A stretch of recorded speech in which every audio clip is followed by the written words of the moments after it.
नमस्कार दोस्तों। सन 2023 खत्म होने की कगार पर है। आज मेरे मन में एक विचार आया कि आज से 100 साल के बाद इसी वक्त जब सन 2123 2123 खत्म होने वाला होगा, उस समय हम कहाँ होंगे। स्वाभाविक सी बात है, इस पृथ्वी लोक पर तो नहीं होंगे। हमारे बच्चे वह भी नहीं रहेंगे।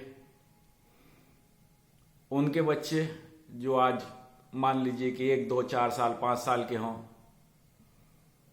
शायद वो भी पृथ्वी पर नहीं होंगे। और उनकी आगे की जनरेशन वह तो शायद हमारा नाम भी नहीं जानती होगी। तो फिर आज हम जो कुछ कर रहे हैं, जो दिन रात मेहनत कर रहे हैं, जमीन जायदाद हर चीज के पीछे भागे पड़े हैं, अच्छे गलत सारे कार्य कर रहे हैं, अपनी सुख सुविधा और आने वाली पीढ़ियों की सुख संपत्ति के लिए, यह सब कहां होगी? क्या यह उन पीढ़ियों तक पहुंच पाएगी? या अगर पहुंच भी गई यही जमीन जायदाद और सब कुछ, तो क्या वो हमारे आने वाली जनरेशन इस बात को जानेंगे कि उसके लिए हमने कितनी मेहनत की, कितने सही और गलत कार्य किए उस चीज को प्राप्त करने के लिए? और अगर नहीं तो फिर क्या फायदा? मैं ये नहीं कहना चाहता हूं कि मेहनत नहीं करनी चाहिए, जमीन जायदाद खरीदी नहीं करना चाहिए, या दूसरे सुख सुविधा के साधन का उपयोग नहीं करना चाहिए, उन्हें प्राप्त करने की कोशिश नहीं करनी चाहिए। परंतु गलत कर्म करके, किसी दूसरे का पैसा मार के, किसी दूसरे की मेहनत के द्वारा अर्जित किए हुए धन को, सुख संपत्ति को आप जो है कि अपने भोग विलास के लिए छीन लें किसी प्रकार, क्या यह सही है?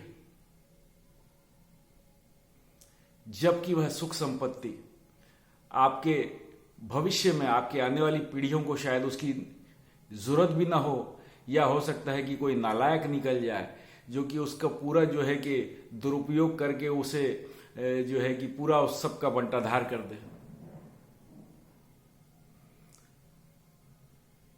तो मैं कहना क्या चाहता हूं कि जो मेरी जैसे उम्र के लोग जो 50 को पार कर चुके हैं, मेहनत जैसी कीजिए, कर रहे हैं, करते रहिए,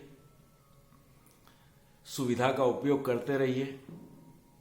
सारी जिंदगी जो अर्पण किया है, जो गेन किया है, जो सुख संपत्ति दौलत कमाई है, उसे अपने ऊपर खर्च कीजिए, अपने स्वयं के ऊपर, अपने परिवार के ऊपर खर्च कीजिए।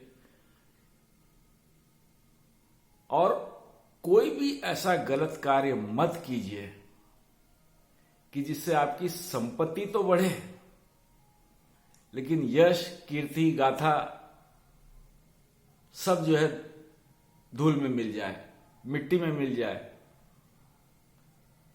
और आने वाली पीढ़ियां अगर आपको याद करें तो किन्हीं अच्छे कार्यों की वजह से करे, जिससे कि आपने जो जीवन भर संचय किया है उसका गरीबों में, जो दुखी लोग हैं, उन लोगों की मदद करने में आप उपयोग कीजिए। क्योंकि देखिए, यह तो जो है प्रकृति का यह नियम है, तथ्य है कि एक जगह जमा किया हुआ पानी भी जो है धीरे धीरे सड़ने लगता है। उसी प्रकार धन संपदा का भी है कि उसे सिर्फ तिजोरी में डालकर रखते जाए, एक जगह जमा होता जाए। ऐसा कार्य मत कीजिए, नहीं तो क्या होगा कि एक दिन आपकी आने वाली पीढ़ी में से कोई एक ऐसा नालायक निकलेगा जो सबका कांड कर देगा और फिर ना आपके हाथ में कुछ, ना आपके आने वाली पीढ़ियों के हाथ में कुछ। ध्यान दीजिएगा मेरी बातों को। नमस्कार।